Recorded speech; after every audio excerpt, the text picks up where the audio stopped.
okisootya radio yange olimba nnyo naawe ojje ku mukutu gwange ze mpuliriza radio emu eyogera ebinnyumira kyenda kawummuza mukaaga Royal Farmer.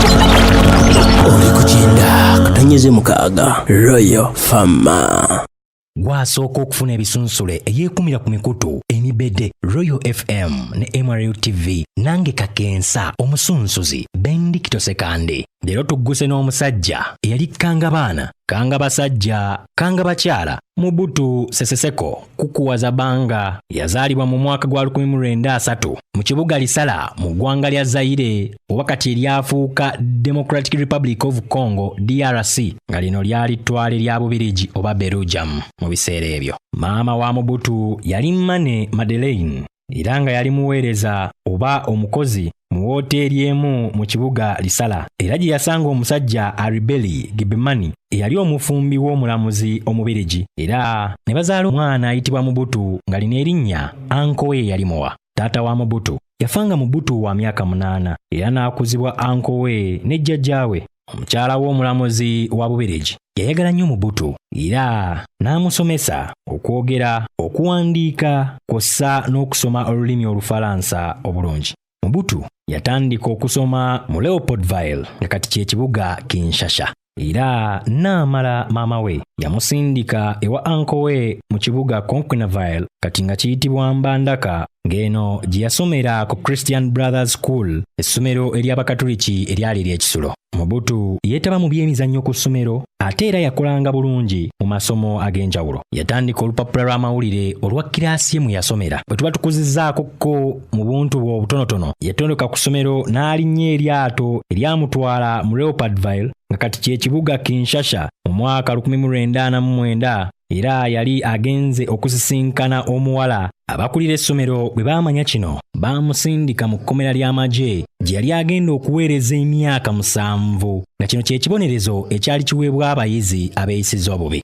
Mobutu Sese Seko Kukuwaza Banga yasanga empisa mu bulamu bw'abasirikale b'amagye era ekyo kyamuleetera okweyongera okusoma era wano nga ali mu kkomera yasomanga empapula z'amawulire nga zino yazisabanga abasirikale b'omu kkomera. Yasinga kusoma emiko egyawandiikibwa Charles de Gaulle eyali pulezidenti wa Bufalansa ebiseera ebyo kw'ossa Winston Churchill eyali omukulembeze wa Bungereza. Mobutu bwe yamala okusoma obwa accountant yatandika okukola obw'amawulire era wano yawandiika bingi ku basomesa era Mobutu ono teyawasiza mu kyaki ekyanyiiza abasomesa b'eddiini y'Ekikatuliki. Mobutu yawandiika emiko egy'enjawulo mu magazini y'Ababirigi era mu mwaka gwa 1956 yalekulira amagye n'afuuka munnamawulire omujjovu era wano yatandika okuwandiika olupapula lw'amawulire olwa Leopoldville Daily. Nga wayise emyaka 2 Mobutu yagenda e Bubirigi oba Belgium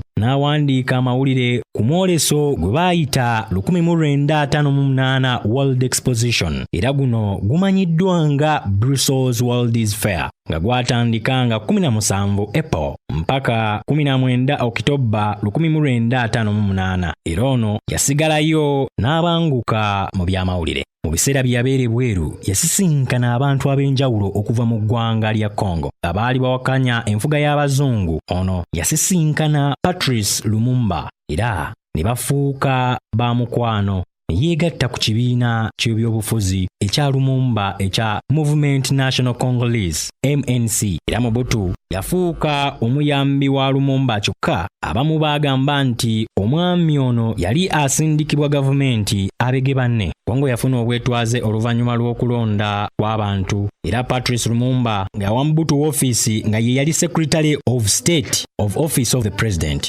Kakitegeeza nti yali omuwandiisi wa gavumenti mu ofiisi ya pulezidenti era yakola bingi ng'ali mu kifo kino. Mobutu we yafugira eggwanga lya Congo yatta abantu bangi naddala abaali bamuwakanyanga abategeka okwekalakaasa nga bano abamu yabatuganga mu lujjudde lw'abantu.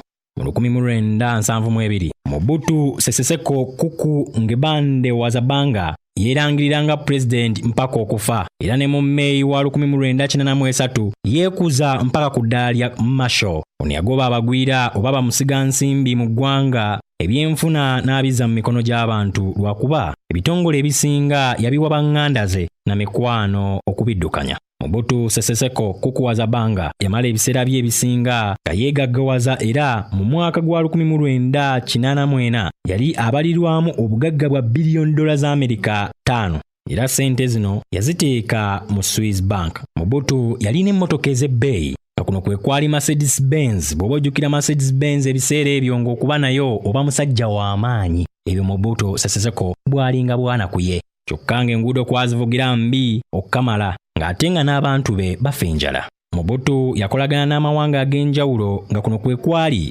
Bubirigi oba Belgium, Bufalansa, China, Soviet Union ne America. Oluvannyuma lwa gavumenti ya Mobutu okuwa ekiragiro mu mwaka gwa 1996 nga Novemba ng'agoba abatuusi okuva mu Zaire oba Congo era ng'agaana waakuttibwa abayeekera okuva mu East nga bawagiddwa abakulembeze b'amawanga agalinaanyeewo nga Pulezidenti Yoweri Museveni okuva mu Uganda ne Paul Kagame eyali minisita w'ebyokwerinda mu ggwanga lya Rwanda ne balangirira olutalo sinziggu ku Mobutu Sese Seko Kukuwaza Banga era amagye agaakola olutalo olwo gaakulemberwa Laurent Desire Kabila. Mobutu mu mwaka gwa 1997 yali yalwanagana n'ekirwadde kya kansa era yatwalibwa mu ggwanga lya Switzerland okufuna obujjanjabi era teyasobola kukwasaganya mirimu mu ggwanga lye bulungi. Ng'ennaku z'omwezi 16 May 1997 Kabila ne Mobutu baasisinkana mu South Africa era ng'omugenzi Nelson Mandela ye yali omutabaganya naye baalemagana ekyaviirako Mobutu okudda mu buwaŋŋanguse.